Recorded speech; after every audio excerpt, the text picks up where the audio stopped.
My name is Marissa Hale. I'm 36 years old. And last week, my life didn't just change. It ended. And a new one began. A much darker one. Last week, my son, my beautiful, gentle 15-year-old boy, was hospitalized. He was brutally attacked by 7 football players. 7 of them. Like a pack of wolves on a single lamb. They broke him. They laughed while they did it. And just when I thought the nightmare was over, just when I thought I had seen the worst of humanity, their mothers showed up at my door. Not to apologize, not to beg for forgiveness. They came to my house, armed, ready to finish what their son started. A long, shaky breath. The sound of repressed rage. Before I continue, I need you to listen to me. I need you to like this video. I need you to subscribe. And I need you to comment where you're watching from. Because they want to bury this story. They want to bury me. And your support, your eyes on this truth, that is the only thing keeping the darkness from swallowing us whole. It means everything to storytellers, to survivors like me. Pause. The tone shifts from introduction to a deep, visceral recounting of memory.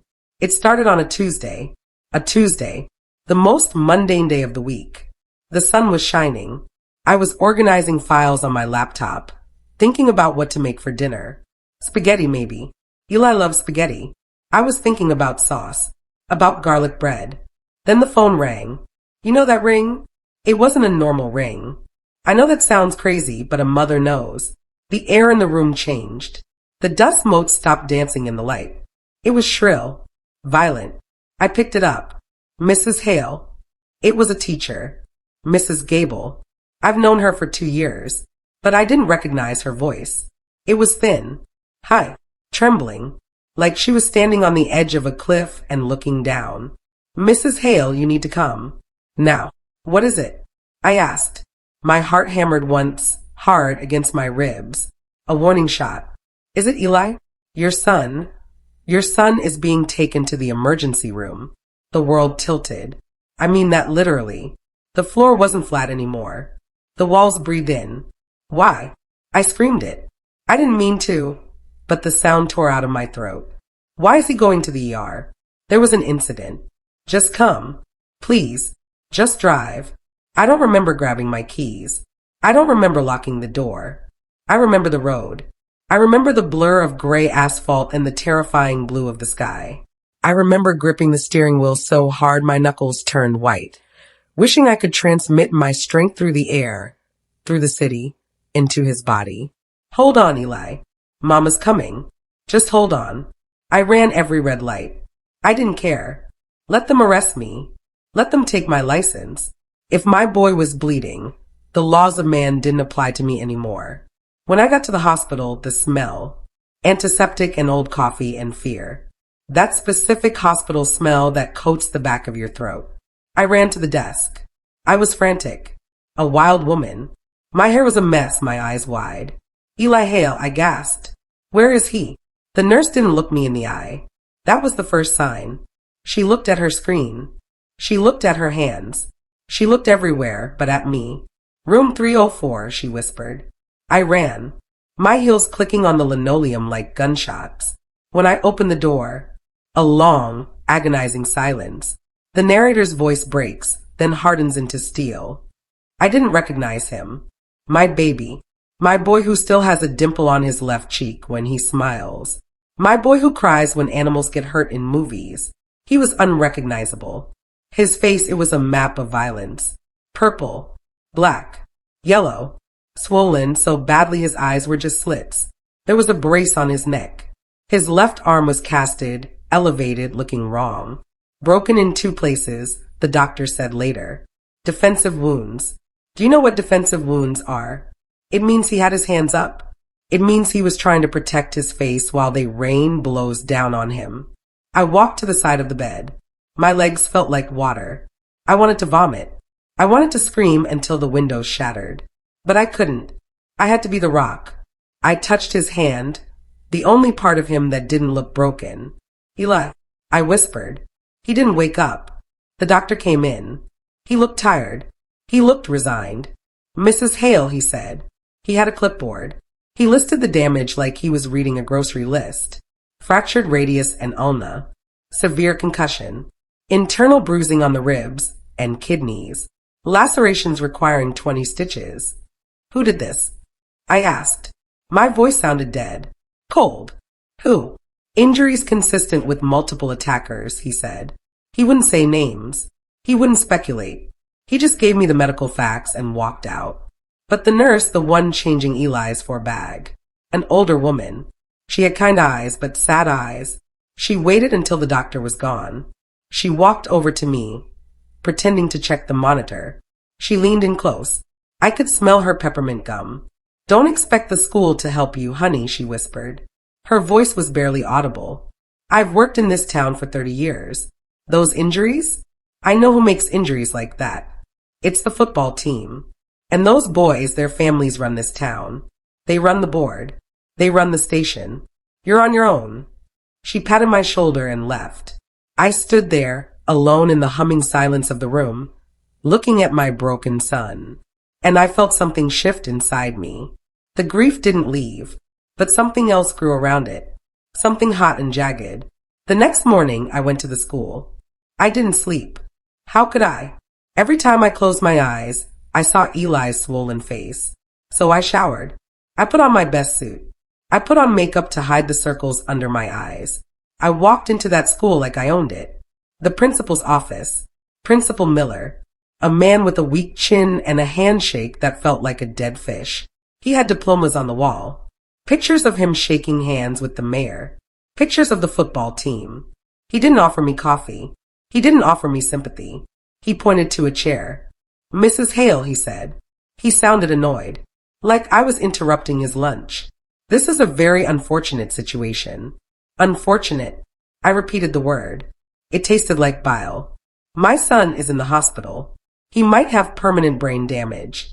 And you call it unfortunate? We've investigated, he said, waving a hand dismissively. It appears there was a scuffle in the locker room. Boys will be boys. Testosterone, you know. High spirits. A scuffle. I stood up. I couldn't sit anymore. 7 against 1 is not a scuffle, Mr. Miller. It's an execution. He sighed. He actually sighed. He took off his glasses and rubbed the bridge of his nose. Look, Mrs. Hale, we have to be careful with accusations. The boys you're implying were involved? They have very bright futures. Scouts are watching them. We don't want to ruin young lives over a misunderstanding. I felt the blood roaring in my ears. A misunderstanding? I whispered. My son's arm is snapped in half. Eli isn't entirely innocent here, he said, and his voice dropped. It got darker. We have reports that Eli provoked them. He shouldn't have provoked boys who are under so much pressure. Boys with so much potential. There it was. The truth. Eli was nobody. Eli was just a quiet kid who liked to read. But they were the gods of this high school. They were the investments. They were the glory. And my son was just collateral damage. Are you telling me, I said, my voice shaking with a rage, so pure it felt like a holy thing, that you aren't going to suspend them? You aren't going to call the police. We are handling it internally, he said. We want to avoid escalation. For Eli's sake. We don't want him to be ostracized when he returns. It's better for everyone if we just let this go. Let the boys shake hands when Eli is better. Let this go. I looked at him. I looked at this small, pathetic man protecting monsters because their parents bought the new scoreboard. Because their parents sat on the school board that determined his salary. He thought I was just a mom. Just a single mom who was tired and scared and would go away if he used big words and subtle threats. He didn't know who I was. He didn't know that before I was a mom, I was a forensic analyst. He didn't know that I spent 10 years looking at crime scenes. He didn't know that I know how to find a hair in a haystack. He didn't know that I know how to document, how to record, how to build a case brick by brick until there is no way out. He saw a victim.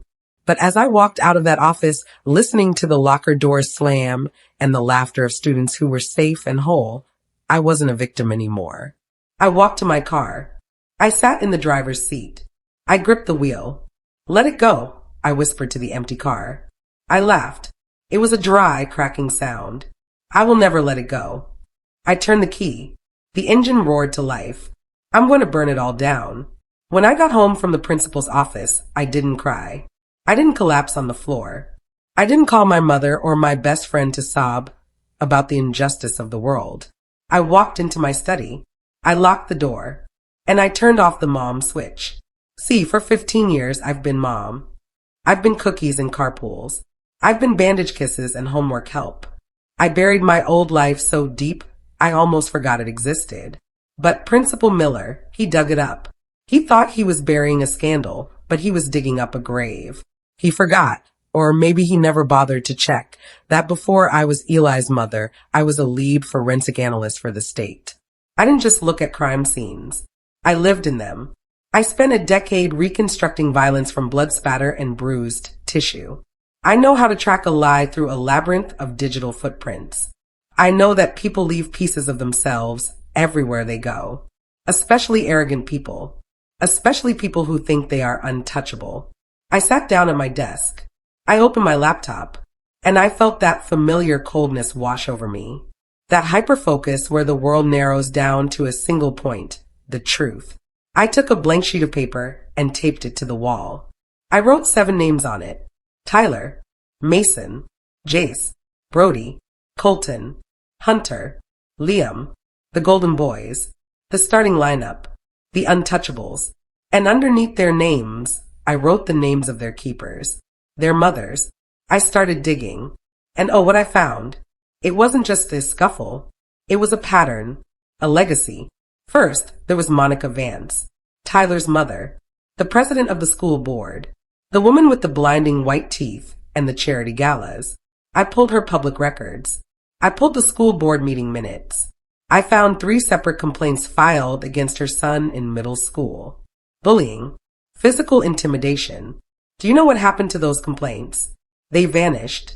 Clerical errors, lost files, but nothing is ever truly lost. I found cached emails from a former secretary referencing the Vance situation. Monica didn't just protect her son, she erased his sins. She threatened the parents of the victims with legal action until they moved out of the district. Then there was Sarah Jenkins, Mason's mother. She owns half the real estate in town. I found a police report from 2 years ago. An assault at a party. Her son broke a kid's nose. The charges were dropped the next day. Why? Because the victim's father worked for Sarah. 2 weeks later, the father got a promotion. A payoff. Plain and simple. I went down the list. One by one. I found the coaches covering up drug tests. I found the group chats. Oh God, the group chats. I didn't hack them. I didn't have to. Kids are stupid. They post everything. I found a burner account one of the boys used. He bragged about it. He posted a picture of his bloody knuckles. The caption read, "Taught the nerd a lesson. Snapped like a twig." I screenshotted it. I backed it up to 3 different cloud servers. I printed it out. I found audio recordings from a bystander who was too scared to intervene, but smart enough to hit record. I heard the sounds of their fists hitting my son's body. I heard them laughing. I heard my son begging. I listened to that audio file 40 times in a row. I memorized the cadence of their laughter. I memorized the sound of each specific voice. I needed to hate them properly. I needed my rage to be specific, not general. I worked for 36 hours straight. No sleep. Just coffee and hate. By the time I was done, my wall was covered. A web of corruption. A hierarchy of cruelty. I knew where they lived. I knew their schedules. I knew their weaknesses. I knew that they were terrified of one thing. Consequences. And I was going to be the consequence. I went back to the hospital on Thursday night. The room was dark. The machines were humming, that rhythmic beep. Beep that counts out the seconds of your life. I sat in the hard plastic chair next to Eli's bed. I held his hand. It was cold, and then his fingers twitched. I froze. I stopped breathing. His eyelids fluttered. They were heavy, swollen, bruised purple and black. But they opened. Just a slit. "Mom." It was barely a whisper. A croak. It shattered me. "I'm here, baby," I said. "I'm right here." He tried to focus on me. Tears leaked out of the corners of his eyes, mixing with the dried blood on his cheek. "Mom," he wheezed. I tried to walk away. "I know," I said. I stroked his hair, careful of the stitches. I know you did. They wouldn't let me, he said. His voice hitched. He was reliving it. I begged them, Mom. I begged them to stop. I told them my arm was broken. I told them, and they just laughed. He started to shake. The monitor started to beep faster. Am I safe? He asked. Are they coming back? That question. A 15-year-old boy asking his mother if the people who tried to kill him were coming back to finish the job. I leaned in close. I kissed his forehead. No, I whispered. And I made a promise to the universe right then and there. They are never coming near you again. I promise you, Eli. I will burn the world down before I let them touch you again. He fell back asleep, exhausted by the effort of speaking. But I didn't sleep. I sat there in the dark, watching the rise and fall of his chest. And I decided that waiting for the law was a joke. The law was owned by Monica Vance. The law was rented by Sarah Jenkins. If I wanted justice, I had to be the judge. I had to be the jury. And I had to be the executioner. The next 3 days were interesting. See, I never left the hospital. I have witnesses. The nurses saw me every hour. I was the grieving mother by the bedside. I was a statue of sorrow. I had the perfect alibi. But accidents? Accidents happen every day, especially to careless boys who think they are gods. Friday afternoon, Tyler Vance, the quarterback, the ringleader. He was at the gym preparing for the big game. He was doing squats, heavy squats, 300 pounds. Now, usually the safety pins on a squat rack are secure. Usually. But sometimes a pin isn't fully engaged. Sometimes, if a boy is arrogant and doesn't check his equipment, gravity takes over. I wasn't there, of course. I heard about it from the nurses. They said the bar slipped. They said he crumpled. They said his wrist, his throwing wrist, snapped backward. A complex fracture. Ligament damage. He won't be throwing a football this season. Or next season. Maybe never again. Saturday morning. Mason Jenkins, the linebacker, the one who liked to kick people when they were down. He was out running. He likes to run on the old trail by the quarry. It's steep. Lots of loose gravel. It's amazing how a simple tripwire, just a high-tension fishing line tied between two saplings at shin height, can be invisible in the dappled morning light. He went down hard. ACL, MCL, meniscus, the unhappy triad they call it. His knee is spaghetti. He'll be lucky if he walks without a limp, let alone tackles anyone ever again. Saturday night, Jace and Brody, they were drag racing their daddy's cars on the outskirts of town. Stupid. Dangerous. Someone called in an anonymous tip to the state troopers. Not the local cops, the state troopers. The ones Monica Vance doesn't own. The ones who don't care about high school football. They got pulled over doing 90 in a 40. They had alcohol in the car. Fake IDs, DUIs, licenses suspended immediately, cars impounded, and because of the zero-tolerance policy for the upcoming regional championship, they were benched, indefinitely. Their scholarships? Gone. Poof. Just like that. By Sunday, the town was buzzing. It's a curse, people whispered. Someone is hunting the football team. Panic started to set in. You could feel it. The arrogance was evaporating, replaced by paranoia. They were looking over their shoulders. They were jumping at shadows. I sat in my hospital chair, reading a magazine, listening to the gossip in the hallway. And I smiled, because I knew something they didn't. I knew that fear is a powerful weapon. I knew that when you strip away the armor of their sports stats and their daddy's money, they are just scared little boys. But the mothers weren't scared. Not yet. They were angry. They knew this wasn't bad luck. They knew the timing was too precise. They knew the targets were too specific. On Sunday evening, my phone buzzed. An unknown number. I opened the text. Tomorrow, 8 p.m., your house. We'll talk. No police. It wasn't an invitation. It was a summons. It was a threat. They thought they were coming to intimidate me. They thought they were coming to silence the grieving mother. They thought they were walking into the home of a victim. They didn't know they were walking into a trap. I looked at Eli one last time. He was sleeping peacefully for the first time in days. Rest now, baby, I whispered. Mommy has work to do. I packed my bag. I drove home. I had 24 hours to prepare. And I intended to use every single second. Monday, the day of the reckoning. I got home from the hospital at noon. I had 8 hours. 8 hours to turn my suburban home into a fortress.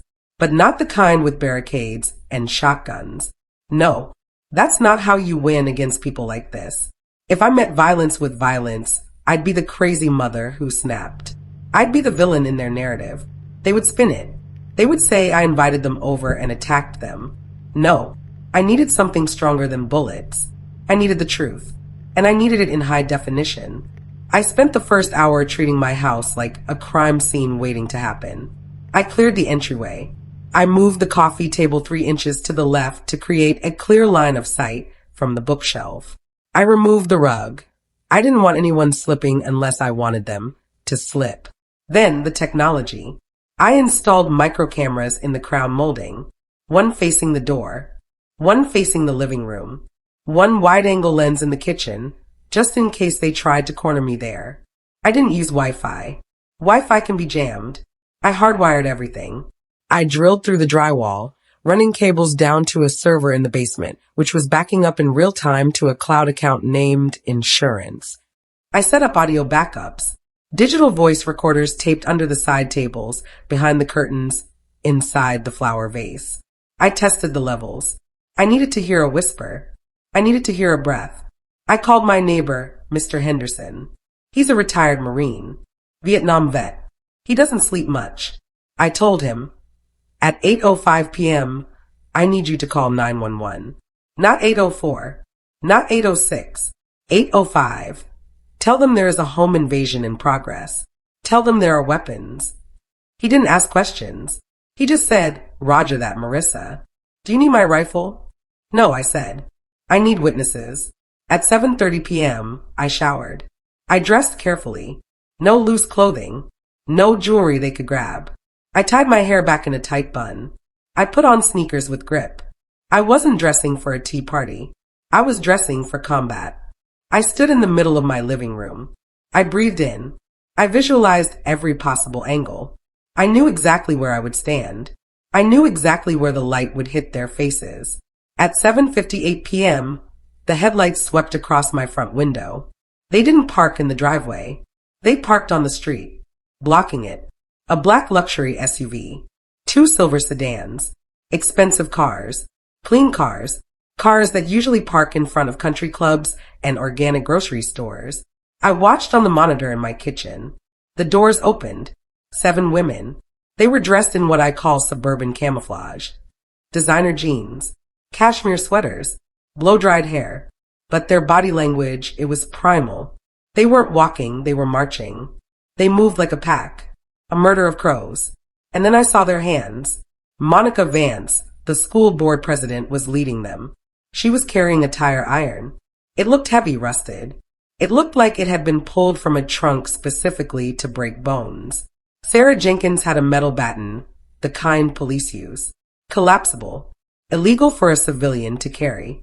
Another one, I think it was Jace's mother, was gripping a kitchen cleaver. A meat cleaver. She held it against her thigh, trying to hide it, but the street lamp caught the steel. Pepper spray. A heavy flashlight. They weren't coming to talk. They weren't coming to negotiate. They were coming to beat me into silence. They were coming to finish the job their sons had started on Eli. They thought I was alone. They thought I was weak. They thought they could walk in, break a few of my ribs, scare me out of town, and go home to their wine and their denial. I unlocked the front door. I didn't wait for them to knock. I wanted them to know I was ready. I walked to the center of the room, right into the X I had marked in my mind. The sweet spot for the cameras. The door flew open. They didn't even turn the knob. They kicked it. They poured into my hallway like a toxic spill. The smell hit me first. Expensive perfume and stale sweat. The smell of fear masking itself as rage. Marissa, Monica said. She stepped into the light. She slapped the tire iron into her open palm. Thwack. Thwack. We told you no police. There are no police, I said. My voice was steady. I checked my internal clock. 8:01 p.m. For minutes. Just us. You think you're smart, Sarah spat. She flicked her wrist, and the baton extended with a metallic snap. You think you can hurt our boys? You think you can ruin their futures with your little accidents. I didn't touch your sons, I said calmly. Karma did. Karma. Monica laughed. It was a screeching sound. We are the karma in this town. We decide who succeeds. We decide who bleeds. You should have taught that freak of a son to keep his head down. There it was. The admission. So you admit it? I asked. You admit your sons attacked Eli? You admit you covered it up? Of course they did, Monica sneered. She took a step closer. The others fanned out, surrounding me. A semicircle of violence. And he deserved it. Just like you deserve this. We're going to make sure you never speak again. We're going to make sure you leave this town tonight. This is assault, I said. This is conspiracy. It's only assault if there are witnesses, Jace's mother said, raising the cleaver. And nobody listens to a hysterical, single mother with a grudge. 8:03 p.m. Last chance, I said. Leave now. Monica screamed, get her. They lunged. It was sloppy. They relied on numbers, not skill. They relied on rage, not technique. I didn't panic. I moved. Years of self-defense. Krav Maga. Not the gym class kind. The kind you learn when you work with corpses for a living and realize how fragile the human body is. Monica swung the tire iron at my head. A killing blow. I stepped inside her guard. I blocked her forearm with my left arm, bone on bone. It hurt, but it held, and I drove my right palm into her chin. Her head snapped back. The iron clattered to the floor. I swept her leg, and she went down hard, gasping for air. Sarah swung the baton. I ducked. It shattered a vase behind me. I grabbed her wrist. I twisted.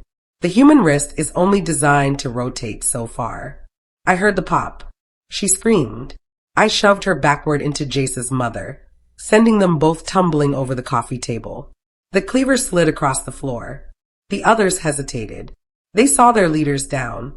They saw Monica Vance, the queen bee, writhing on my rug, clutching her jaw. Stay down, I roared. It was the first time I raised my voice. Stay down or I will break every bone in your bodies. They froze. The adrenaline was leaving them, replaced by shock. They looked at me, the quiet mom, the victim, and they saw a predator. 8:05 p.m. I heard the sirens. They heard them too. The color drained from their faces. It was instantaneous. The red flush of anger turned to the gray ash of terror. You called them. Monica rasped from the floor. You bitch. You said no police. I lied, I said. Just like you lied about my son. The red and blue lights washed over the living room walls. The strobe effect made the scene look like a horror movie. Broken glass. Weapons on the floor. 7 women in designer clothes huddled in fear. And me, standing in the center untouched. The door burst open. Police. Drop the weapons. Hands in the air. It wasn't just a patrol car. It was the cavalry. Mr. Henderson had done his job well. For officers came in, guns drawn. They saw the scene. They saw the tire iron next to Monica. They saw the cleaver. They saw the baton. Mrs. Hale, one officer asked, lowering his weapon slightly, but keeping it trained on the group. I'm here, I said. I pointed to the ceiling. I have video surveillance of the entire entry. I have audio recordings of them admitting to the conspiracy to cover up the assault on my son. I have them on tape threatening my life. I walked over to the wall. I pulled the USB drive from the hidden port. I handed it to the officer. It felt heavy. It felt like gold. This is everything, I said. Assault with a deadly weapon. Conspiracy. Intimidation. Trespassing. The officers began to cuff them. And oh, the sound of those handcuffs. Click, click, click. It was the most beautiful music I have ever heard. Monica Vance started screaming. Do you know who I am? My husband is a judge. You can't arrest me. The officer, a young guy, looked like he played football once himself, but grew up to be a decent man, tightened the cuffs. Ma'am, you just broke into a house with a tire iron. I don't care if your husband is the president. You have the right to remain silent. I watched them being dragged out, one by one. The neighbors were outside now. Phones out. Recording. The Elite 7, the untouchable mothers, paraded out in handcuffs, stumbling, crying, screaming excuses. Their mascara was running. Their reputations were dead. I stood in the doorway and watched the cars drive away. I looked at the chaos in my living room. The broken vase. The scuff marks on the floor. I picked up the phone. I called the hospital room. Mrs. Hale, the night nurse answered. Is he okay? I asked. He's sleeping, honey. He's safe. Good, I said. I leaned against the door frame, and for the first time in a week, my shoulders dropped. Tell him the monsters are gone. Tell him mommy took out the trash. The thing about a house of cards is that you don't have to blow it up. You just have to pull out the bottom card. I pulled the bottom card, and the whole town came crashing down. The video footage from my living room didn't just go to the local precinct. Remember, I was a forensic analyst. I know how chains of evidence work. I know how things get lost in small-town evidence lockers. So, while the officers were cuffing Monica Vance, my server was automatically uploading the files to the state attorney general's office, 3 major news outlets, and a cloud server accessible only by my lawyer in the city. By Tuesday morning, we weren't a local news story. We were a national headline.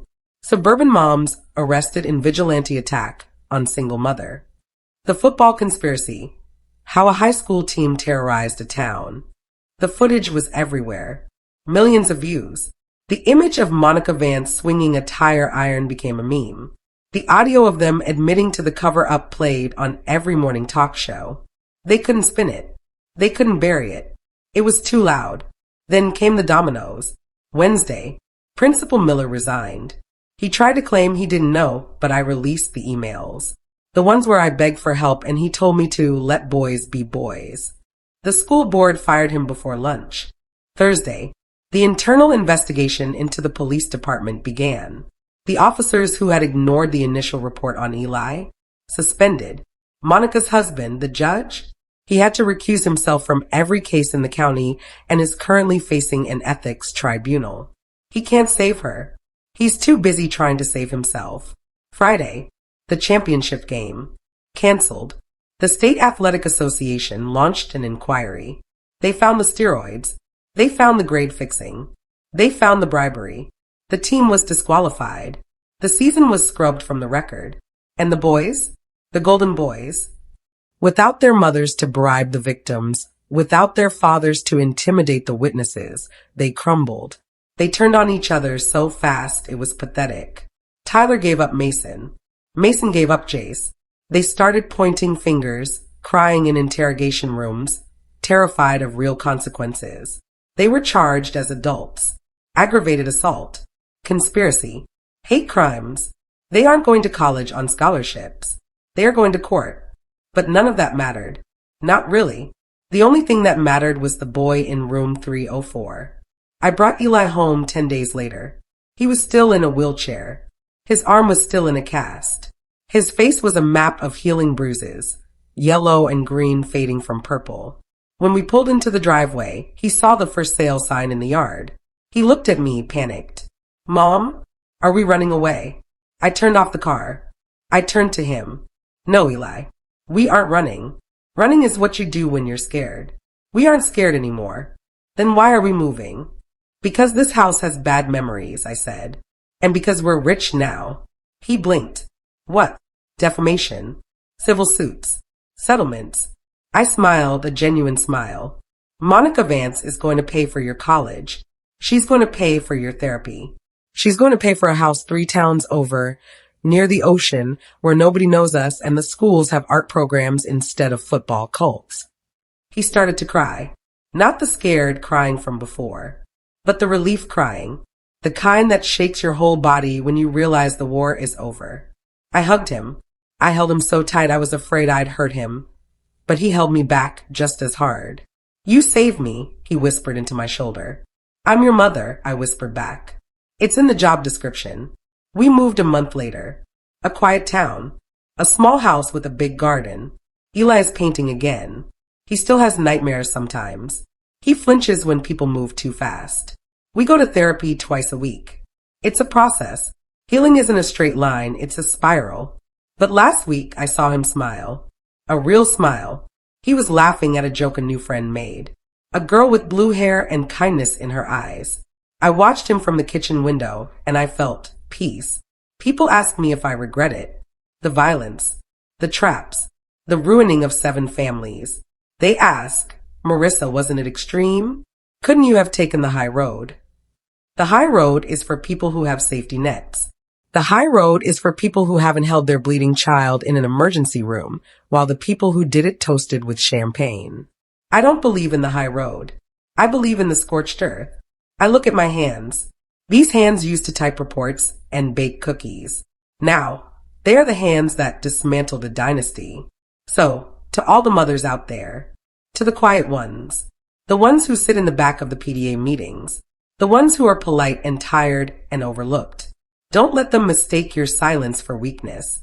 Don't let them think that because you are kind, you are not dangerous.